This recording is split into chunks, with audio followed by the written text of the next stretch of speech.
Like Kenneth Copeland has that $65 million jet that he has to have that to fly from Dallas to Houston. No, he does not. He has to have that to fly from Birmingham to Atlanta. And that thing is an evangelistic tool.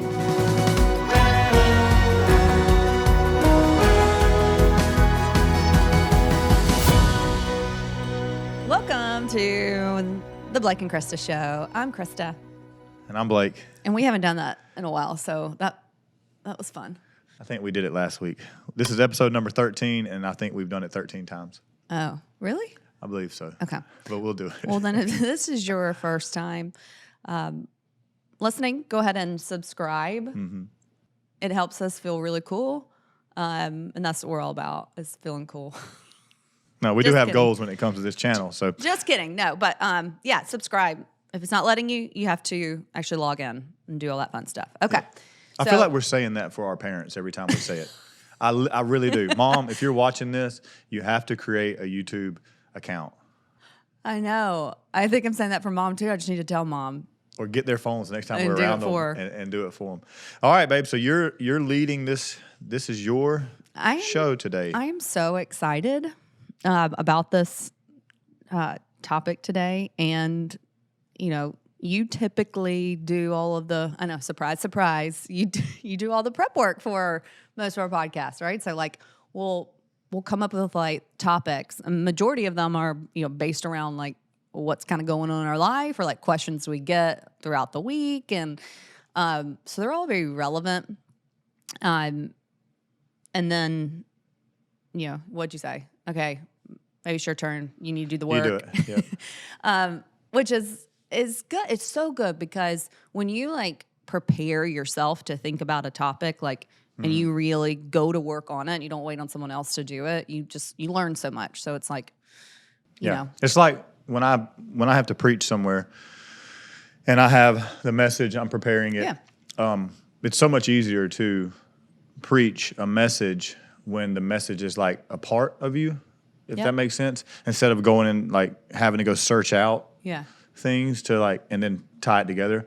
When you know, and Curtis he taught me that, you know, it's easier to, you know, what's the Lord doing in your life? Preach on that. And I think this topic is one of those things to where the Lord has done this in your life, and so you're carrying it, and so it's so much easier to talk about something that you're carrying. You don't have to make up, you know, anything you have to try to make up is really hard. Yeah. Like, well, not even just. So this is you. You've experienced this. So I'm not making anything up. So this is easy and exciting. So yeah, and I think this topic is going to help a lot of people. It's going to bring perspective. It's going to bring clarity. You know, a lot of people in your sphere of influence or your world are going to, you know, think about this. There's some people even coming to mind right now that I know they're going to listen to this and it's going to click. Something's going to happen. So list their names. I'm just kidding. I'm just kidding. I'm just kidding. That was funny. That was a joke. Okay, so here we go. All right. So this title, if you want to give it a title, it's called The Finer Things in Life. So the finer things. And tell everybody where that come from. Where you?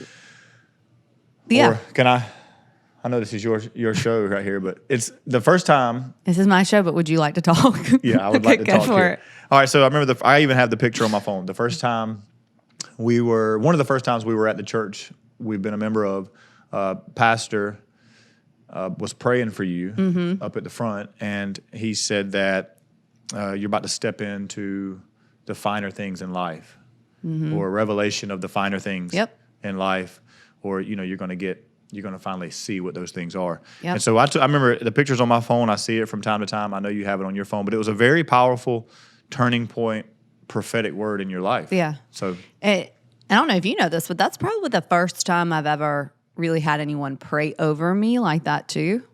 Like other than saying like you know, praying with me for something. You know, I've had that, but you know, in terms of like the way that, you know, pastor's gift is, which is he's a prophetic pastor, preacher, intercessor. So, you know, when he was praying over me, that word was for me. Yeah. Right? Yeah. The Lord was, I truly feel, you get prophetic words sometimes, and you kind of have to find a place in your life to put that word. Yeah. But that Especially if you like it, you really try to dig and find out where that's going to match. If you don't like it, you're like, I'm throwing that thing out with the bathwater. yeah, that wasn't for me. But that word was from the Lord for you because of, and I know you're going to share on everything, but it was bringing you out of a season into a new season.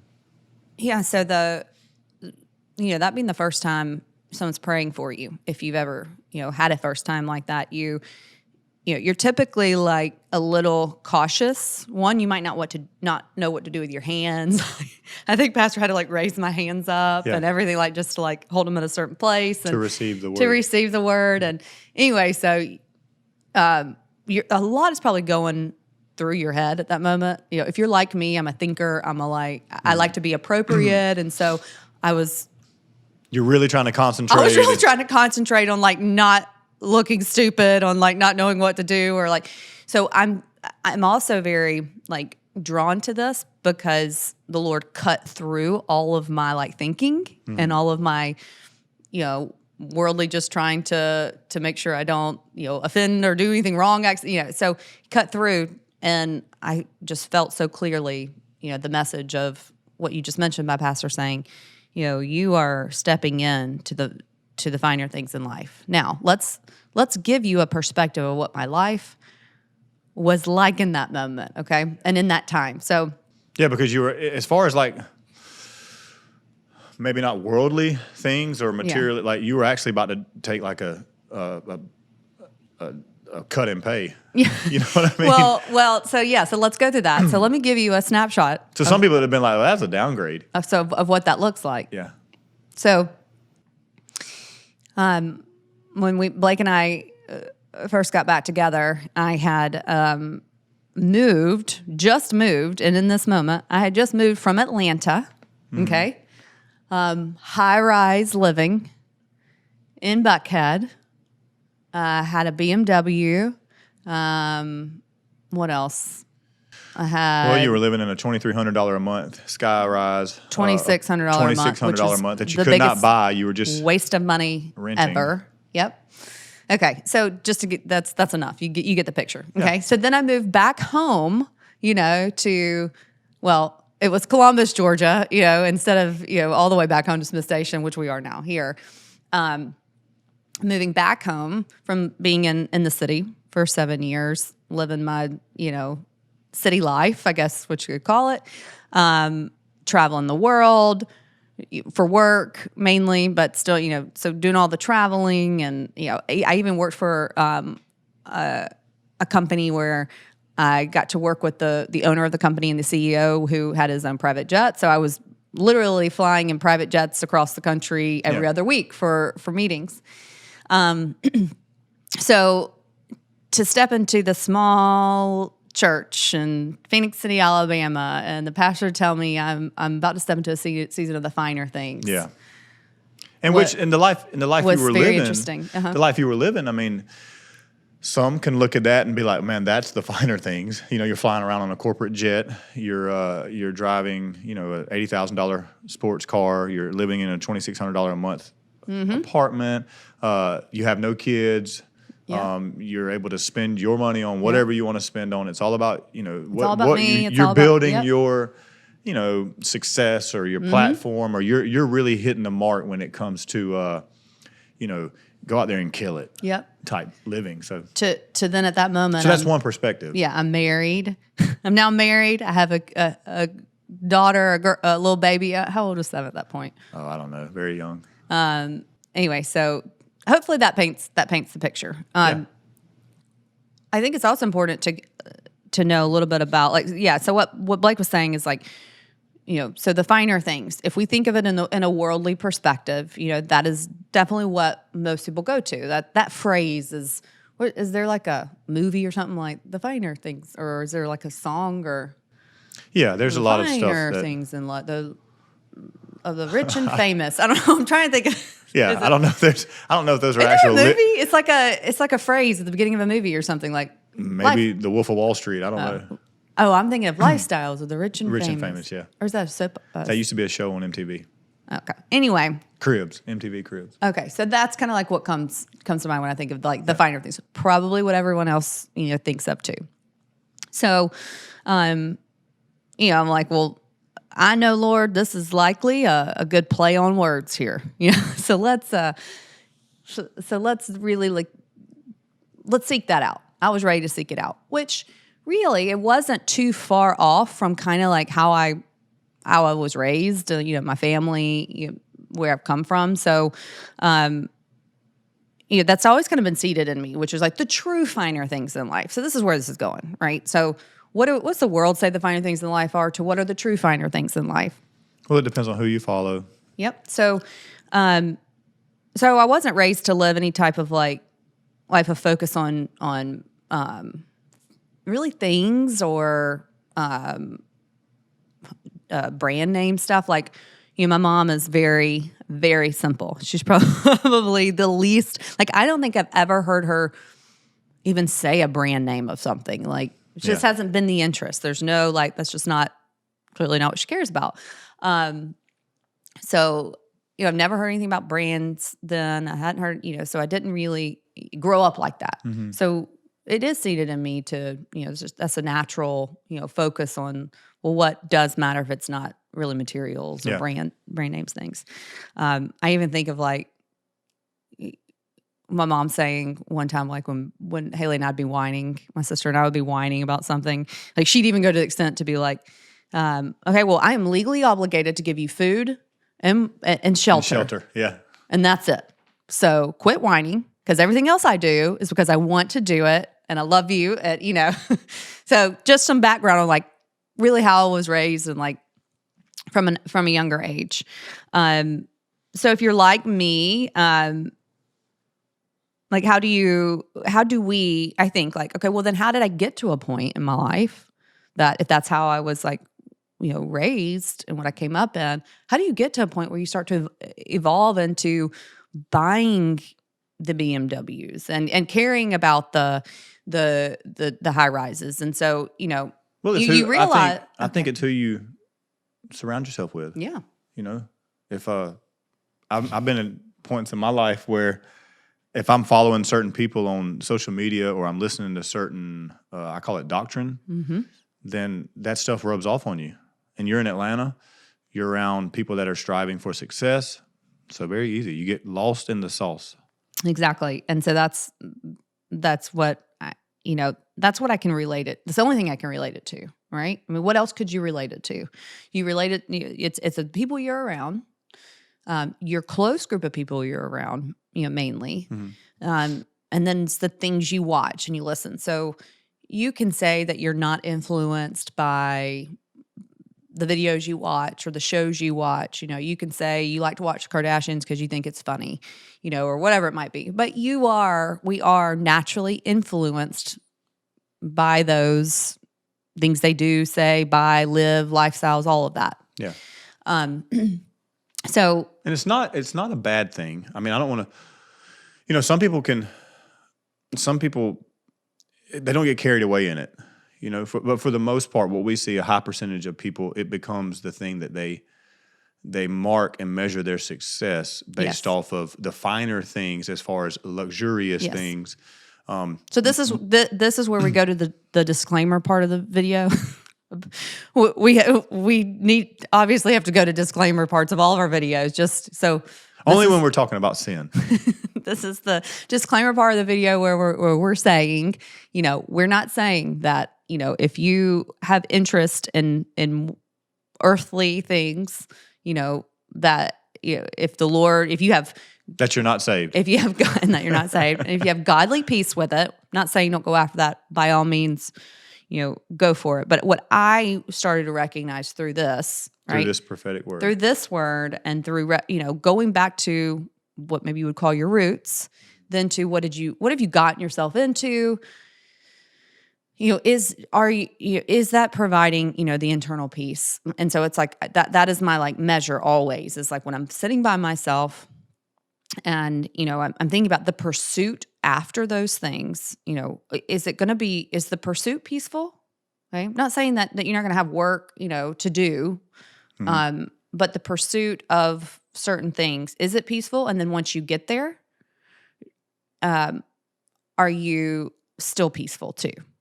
So there's a lot that like, in retrospect, because everything that I'm talking about is obviously retrospect because I've lived it. Now I'm at this point and I can look back. So here's what I go to, and I'm mainly talking to believers when, I'm going through, well,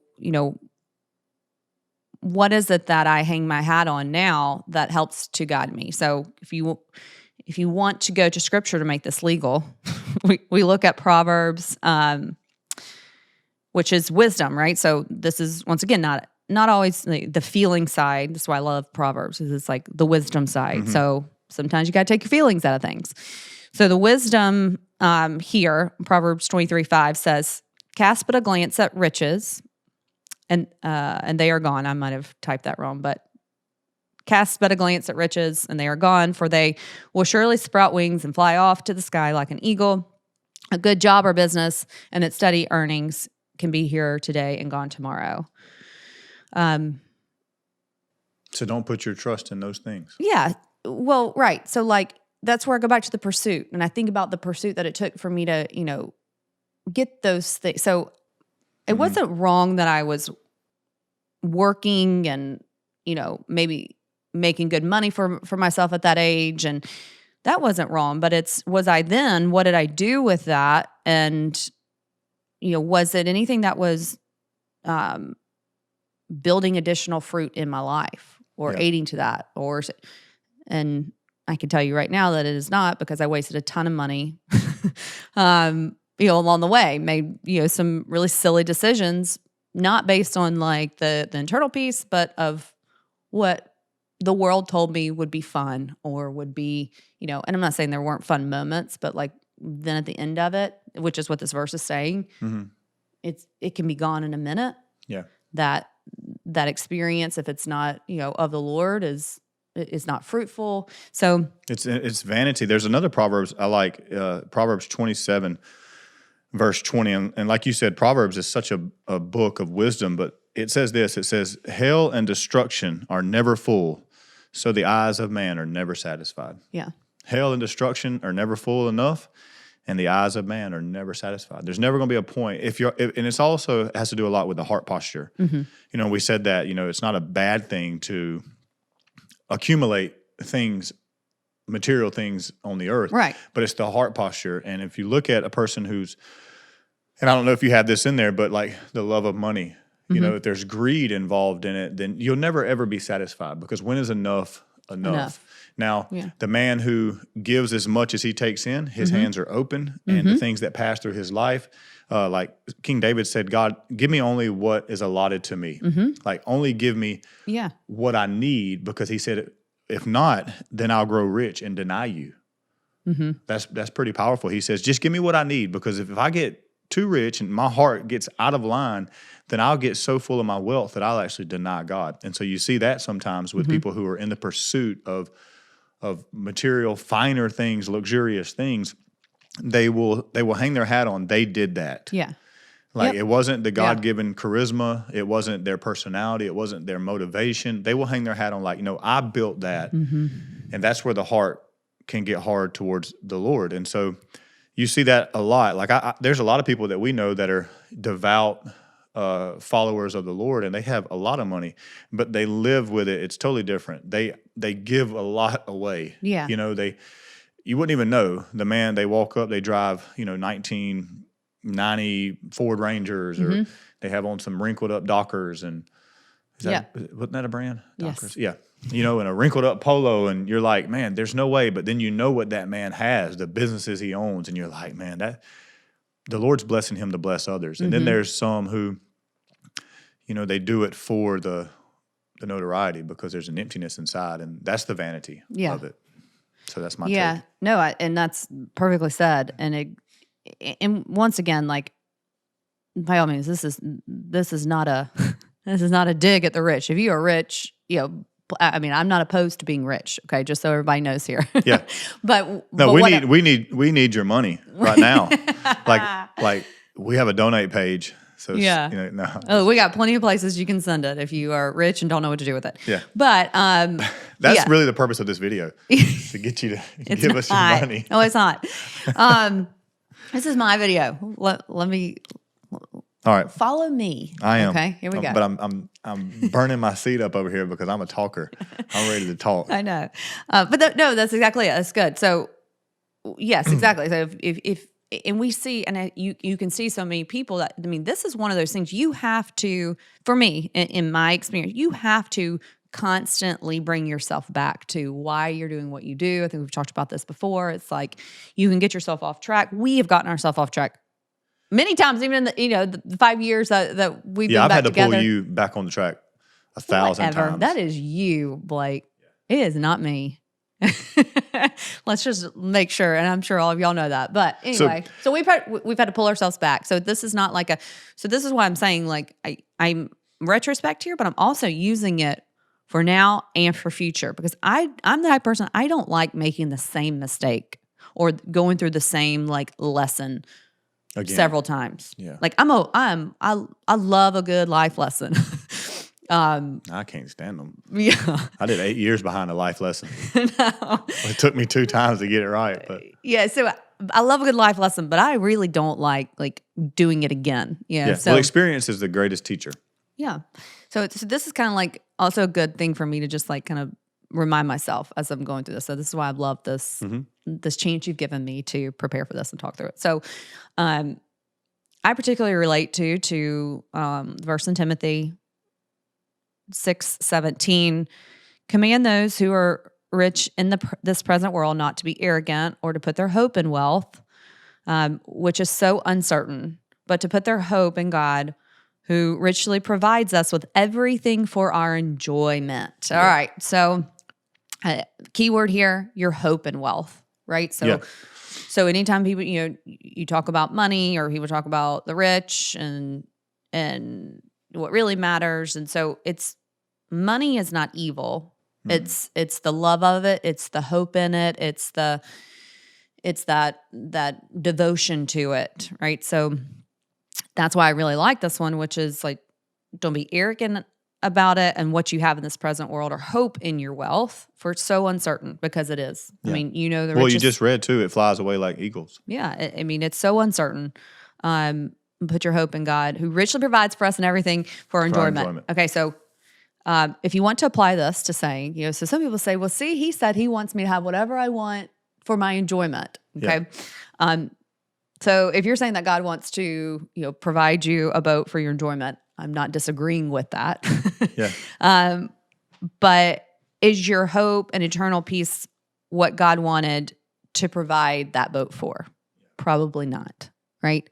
So there's a big difference in understanding, like, if you're going to go buy a boat, is that your last bit of savings that you then could have provided food for your family during a pandemic? So it's like thinking through those types of things. That's certainly not what the Lord, have for you. So not saying don't go get a boat. I'd love to have a boat, but you have to weigh that in the enjoyment of God and what that verse really means. Even as you say that, we could probably do a whole nother show on like debt, in the American way. And, digging yourself a hole by the things that you surround yourself with that give you comfort. Mm-hmm. I remember a lady in my past, she had an addiction to QVC. Mm-hmm. Like she would order so much. And you think about Amazon these days. Mm-hmm. Like we see it on Facebook, people will post, like there's memes talking about, my wife got another Amazon package. I got to get a second job. It's the desire and the need to have enjoyment through the things that are around you versus the desirement and the need to enjoy God in those things. Like there's times like, we do things, we go to the beach or we're in Montana, look, we're off the mountain, and God provided for that trip. But as we're sitting on that mountain, we're like, Lord, you're so good. Look what you created. Look what so it's the perception, that really, really, truly matters. So. Yeah. What about, I want to ask you, I know you're leading this one, but I don't know if you have it on there, you probably do, but what about the difference in, what are the finer things now? Like, how do you look at that? And did I jump ahead of you? No. Like, so we've talked about the materialistic side of the finer things and luxurious things and this, that, and the other. But like now, we're 5 years into our marriage. We have 2 kids. We've downsized a lot. We're actually selling things. Mm-hmm. We're looking at, longer term stays in other couries that are not, nowhere near Yeah. the level of luxury that America is. What is the finer things now? How has that prophetic word unfolded in your life? Yeah. Well, I think some people could say that, well, obviously you just had a baby, you just got married, okay, obviously it's leading you to seeing the finer things and, having kids and, a husband but even without that, like even the things that I see as finer things, like even without that, like imagine that I didn't have kids and I'm still in this state or wasn't married in the state. The finer things for me are having that rest, that peaceful rest, the contentment, which I do have on here to talk about Philippians contentment. 4:12, yeah. And almost the deliverance, I guess you could call it, of those material finer things, right? So it's like recognizing the stiller moments, when we're not traveling all over, and like, that's we like adventure, we like doing those things, but the finer things at times are removing the obligation, right? Yeah. So we had this past year was a huge year for us of like becoming what you might want to call like financially free. Well, that wasn't a mission on like go and make a ton of money. I mean, the Lord did bless my job this year, but it was less of go make more. It was more of remove the bondage that we had to things. Yeah. So to me, the finer things, a couple of current finer things are the freedom that we get to follow the Lord. Like when he calls, because before, and part of the mission from this year was, if he called us right now to go do something, like go internationally for a certain amount of time or whatever it might be. Could we go? We didn't have that. We didn't have that ability. We had too many obligations. Too many bills. Too many bills, too many things that we had tied ourselves to. And so to me, the finer things is freedom to follow the Lord, contentment and truly enjoying what I have, being grateful, So it's like especially in America, I mean, we are so ungrateful for what we have. Yeah. And like, I don't like feeling like that. I don't like feeling like I am, like for example, your example of all the little funny memes and the videos about, the wife ordering the Amazon packages. Like that's actually not like, I think people see that and they think it's funny, which I mean, the memes are funny, but like there's a lot. It's a reality. It's a reality, but it's a sobering reality. And I think a lot of people say that, oh, well, I should do that, or that's, that is me, and I'm going to go, but you don't have to, like, it's okay if you're not like that, because I'm not like that. I don't buy a lot of stuff. I don't care about those things. Well, the thing is you go back to, and I always ask the question, like, because we don't shop a lot. You don't go on shopping sprees. You have to tell me, honey, go buy new shirts. Go buy a couple new shirts. I hear you say one more time that you don't have a shirt that fits. I never do. Bennett's laughing. I don't like this. I don't even like this shirt.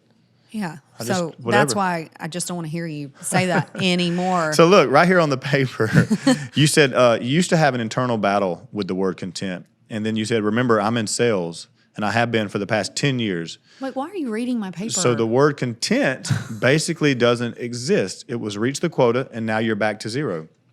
So talk about the internal battle you used to have. Yeah, I read your paper. Bennett, this is not working where I lead this, okay? Because this is my show, and Blake is reading my paper. You're not getting my paper next time. Don't bring our producer into this. He's our counselor. He's our facilitator. We're going to get him a microphone soon, and he's going to be able to facilitate this. Yeah. Okay, so the word content, right? So that is a big one when you talk about the finer things, and you should be content with what you have and be grateful, and like. And Blake just read my whole like statement there, but when I used to hear the verse about Philippians 4:12, I didn't write it down. I've learned to be content. I've learned to be content, whatever my circumstances. I've had a lot, whether I have little. Yep. And that word always like it's like the word content always felt like a real lame, like easy way out. Yeah, I'm just gonna be content. That's just the way you're trying to make yourself feel good about having nothing. Yeah, go in a corporate sales office and use that word. Yeah, We're just going to be content exactly. with what we have this year. So I've been in sales for 10 years, really all of my like professional career. And like you don't really talk like that word content is not a part of my interview or my your resume. So exactly, if I would have walked in and talked to my boss today, today's like the last day of our year, be like, well, I'm pretty content. I think I'll be all right with pushing that deal through. It's like content doesn't. So I've had this like internal battle with like, okay, the Lord's telling me, be content whether you have a lot or a little. Like, should I go after this or that? And but when you come to the truth, right, and what does that really mean? And so content is an inward fulfillment. Yes. Okay, well, we could just go really like another whole hour on inward fulfillment. The peace of God. The peace of God, yeah. In this context, right? So, if you're not content because you can't feed yourself, right? Or if you're not content because you can't get yourself to work because you don't have a car, like you probably don't have inward fulfillment there. Mm-hmm. So you have to, wrestle with this. If you wrestled with the word, like yourself too, so, and talk to the Lord and listen to him and like take direction there. So, in my job and where we're at, we still need a good bit of income because we do have some bills, but we also have goals on like, mission and work for the Lord, so I'm not hearing the Lord say, you pay everything off or all the things that you needed to, you should be content and now don't work anymore. Like, so there's just so much that you should do with yourself on evaluating like what does content really mean, inward fulfillment. Mm-hmm. But man, it helps make so many decisions, instead of, so what are the finer things? Like I am not content. I do not have content about thinking about going and buying a brand new car. Could we? Yeah. There's no inward peace. I'm sorry, I just hit my mic. There is no inward peace that I would have about doing that, Yeah. So it's like, content for you is different. Yes. Oh, it's different for so many people. So I remember the first back in 2013 when I got out. I remember the first couple of weeks. What struck me as the hardest or the most surprising is how much of a hurry everybody was in. Mm-hmm. You know that movie Shawshank Redemption, mm-hmm. where they get out and Brooks says, the old man, he's like, the whole world went and got itself in a big darn hurry. Yeah. I felt that. Yeah. When I got out, I was like, man. Where's everybody going? Why? What is going on here? And then you get sucked into it. You really do. Like I was having a conversation with a good friend of mine the other day, and he owns a business, and I've owned mm-hmm. 2 businesses, and we've done all that. And I was like, man, you'll get sucked into it. And he's realizing like there's no end. Mm-hmm. There's no end. You're going to keep building because society tells you to keep building, mm-hmm. and you're going to leave a legacy, and mm-hmm. you're doing this for other people. That's what you keep telling yourself, to keep pushing. Like it's not just about you. It's not, but you're, like what is the true legacy that you're leaving behind? What mm-hmm. is the fulfillment? Yeah. And I'm big on, enjoying truly, like, not to be cheesy with quotes, but like enjoy the journey. It's not just the end. It's the the process. It's the journey. But it's true, because that's how I've mentioned before about thinking about the word retirement. Like, I'm not going to be miserable in life until retirement, and then I'm supposed to enjoy life. It's mm-hmm. like, well, you can, if you have content or focus and peace in the pursuit over the things that the Lord has you, and you're connected with the Lord on your direction, then you can enjoy the journey mm-hmm. through your entire life. Even if you never retire, because that's a word we can go into all our time. So that to sum it up, that prophetic word changed your whole life. It opened up a door for you to step into, to realize, I think it marked you. It brought me back to remembering who I really am, and what I really care about, and what the Lord wanted to remind me of too. And just think of where you'd be if I had never pulled up in that parking lot and saw you standing on the corner. I know. But I do, babe. I know that that's like I'm just playing. You I'm do. being You whatever. play with that, but I mean, you bringing me at this point, at this point in my life, like, if we wouldn't have reconnected, who's to say that I would have ever come back to what really mattered? And, because I was doing little things here and there, obviously that were part of my heart, but, there's still the rat race that I was, Yeah. Constantly in and around because that's what I lived in. And that's what I was, and those people aren't bad people. They're not, I'm not saying that there's no judgment there. It's just, my heart is I was doing a lot of things just because I could. Yeah. And Before we end it, the one downside though was that BMW. If I could just be selfish here, that thing was so nice. It was very fast. I would love to have it. That thing was so I mean, just think of the stupid. evangelism I could do with that. Blank. Like Kenneth Copeland has that $65 million jet that he has to have that to fly from Dallas to Houston. No, he does not. He has to have that to fly from Birmingham to Atlanta. And that thing is an evangelistic tool. So just think what we Blake is being sarcastic if you're not can picking up on that. picking up on Just that. think of how fast Like that I could BMW get. was so stupid. That was how stupid. fast I could get to the streets right now with that thing. Biggest waste of money ever. Well, I love you, and I'm glad the finer things. Maybe we can even post the picture, or we can implement it in the video somewhere where you're actually getting prayed for, because that thing changed your life, and I'm glad we did this show on it, because it was a big deal. Yeah. It was a true prophetic word that hit the mark, and it actually changed something, and that's what true prophetic words do. They mark the person that they hit. They're like an arrow that hits precisely. You can get 1,000 prophetic words. Like I've had people prophesy over me 1,000 times, and some of the biggest names in ministry, some of the biggest celebrity pastors that America knows. But there are some words out of the 1,000, probably 5 of them I could talk about that changed my life. There's some that actually hurt me. Yeah. Because I followed them, and I just wasn't mature enough to even step into it. So, but it's good. So I just want to leave this just with hopefully encouragement to anyone that might have had or been a similar path as me. If you have built up this mound of things in your life that you really don't care about in the heart, doesn't bring you true inward fulfillment or peace when you're sitting by yourself and you're thinking about what it's going to take to keep all that or do that, I encourage you to work on removing it. You don't have to burn it all down at once. I mean, Blake's the burn it all down, start over type of person. I'm not. But slowly evaluate it and See if just you can go live after without it. it. Can And you just live go without after it. Yeah. Can you live without it? All right. Well, guys, that does it for this show. The finer things, the prophetic word that changed Krista's life. Hope you enjoyed it. I did. I love you. And we'll see you guys next time.